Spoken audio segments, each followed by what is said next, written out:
बऱ्याच कमेंट आल्या होत्या की तुमच्या कोल्हापुरी कांदा लसूण मसाल्याची रेसिपी दाखवा म्हणून मी आज हा व्हिडिओ टाकत आहे। या कांदा लसूण मसाल्यासाठी लागणारा जो मसाला आहे त्याचे सर्व प्रमाण व्हिडिओच्या शेवटी दिलेला आहे, त्यामुळे व्हिडिओ शेवटपर्यंत नक्की बघा। आज करणार होतो आम्ही कोल्हापुरी कांदा लसूण मसाला, म्हणजेच आमची चटणी। आणि त्यासाठी जो ओला मसाला आहे तो निवडायचा इकडं आमचं दोघींचं काम चाललंय। पहिला तर पुदिना घेतलाय, कढीपत्ता आणि कोथिंबीर घेतलेली आहे आणि हे सगळं धुवून आम्ही पाणी नितळायला लावलंय त्याच्यातलं। त्याच्यानंतर लसूण घेतलेला आहे, त्याचबरोबर आलं सुद्धा घेतलेलं आहे आणि हा सगळा जो खडा मसाला आहे तो सुद्धा आम्ही भाजून घेणार आहे। खसखस, जिरे आणि तीळ भाजून घेतल्यात। इथं लवंग आहे, त्याच्यानंतर त्रिफळ आहे, हे हिरवे वेलची आहे, त्याच्यानंतर मिरी, हिंग, शहाजिरं, मसाला वेलची, त्याच्यानंतर मेथी दाणा घेतलाय। हे आहे तर नाकेश्वर, दालचिनी, बडीशेप, तमालपत्र, त्याचबरोबर इकडं मोहरी आहे, बदाम फूल आहे, जायपत्री आहे, रामपत्री आणि जायफळ सुद्धा आहे। इथं हळद सुद्धा आहे, हळकुंडा म्हणतो आपण ज्याला, आणि दगडफूल। एवढा सगळा मसाला घेतला आहे। त्याचबरोबर 2 किलो मीठ घेतलेला आहे। आम्ही 3 किलोचा मसाला करणार आहे, त्यासाठी 3 किलो मिरची पावडरचा मसाला। पहिला तर इकडं तीळ भाजून घेतले सुरुवातीला, त्याच्यानंतर जिरे सुद्धा भाजून घेतलेले आहेत। अशा पद्धतीनं तीळ आणि जिरे कोरडे भाजून घ्यायचे, खसखस सुद्धा कोरडीच भाजून घ्यायची।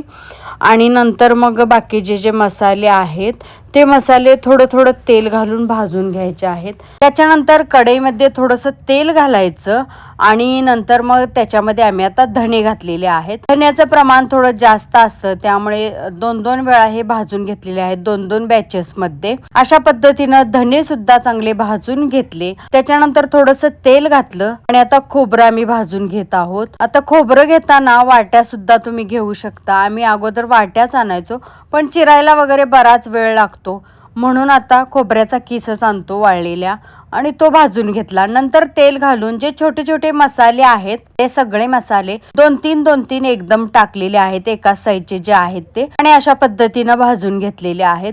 कढईमध्ये थोडंसं तेल घालून तेल तापल्यावर त्याच्यामध्ये त्रिफळ, लवंग आणि मिरी घातलेली आहेत आणि ती चांगली भाजून घेतली। नंतर डब्यामध्ये काढून घेतलेली आहेत मसाल्याच्या। नंतर परत एकदा थोडंसं तेल घातलं, त्याच्यामध्ये शहाजिरं, मेथी दाणा आणि बडीशेप घातलेली आहे, मोहरी सुद्धा घातली आणि चांगलं भाजून घेतलेलं आहे। आणि हे सुद्धा या डब्यामध्ये आता काढून घेणार आहे भाजून झाल्यानंतर। परत बाकीचा जो खडा मसाला होता तो सुद्धा अशा पद्धतीने भाजून घेतला। तमालपत्रासोबत दुसरं काही भाजता येत नाही, म्हणून फक्त तमालपत्र घातलेली आहेत आणि ती भाजून घेतली। नंतर बाकीचे जे छोटे छोटे मसाले आहेत ते सगळे मसाले भाजून घ्यायचे आणि कढीपत्ता तळून घ्या किंवा थोडंसं तेल टाकून कुरकुरीत होईपर्यंत भाजून घेतला तरी सुद्धा चालतोय। कांदा पातळ चिरून घेतला होता आणि अशा पद्धतीनं तेलात आपण बिर्याणीसाठी जसा तळतो तसाच थोडाफार तळायचा आहे, ब्राऊन होईपर्यंत, आणि तो सुद्धा थंड करायला ठेवायचा आहे। पिशवी भरलेली आहे, ओला मसाला एकीकडे घातलाय, त्याच्यानंतर डब्यामध्ये खडा मसाला आणि 3 किलो मिरची पावडर घेतलेली आहे, म्हणजे बुक्का घेतलेला आहे।